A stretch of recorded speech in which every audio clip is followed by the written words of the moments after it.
Mahirap magturo sa public school? Oo. Nakakapagod, nakaka-frustrate, heartbreaking. Worth it?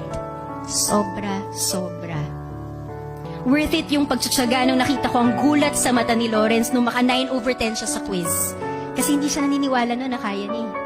Worth it yung pagtutok para turuan magbasa si Camille dahil pagdating niya sa high school, nag-honor student siya. Worth it yung paghahanap ng mga sponsors para sa aming library dahil ngayon, paboritong-paborito siyang tambayan ng mga bata. Kaharap ko pa rin araw-araw ang mukha ng mga kabataang Pilipino.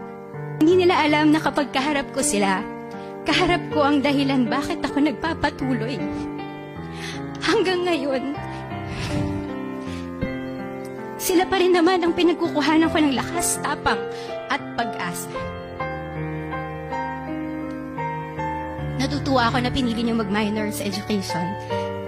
Sagradong propesyon ang pagtuturo at hindi ito para sa lahat.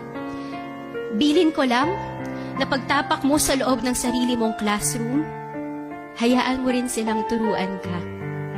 Turuan ka paano maging magaling na guro at paano maging mabuting tao. Yan ang mga aral na sa kanila mo lang pwede matutuhan.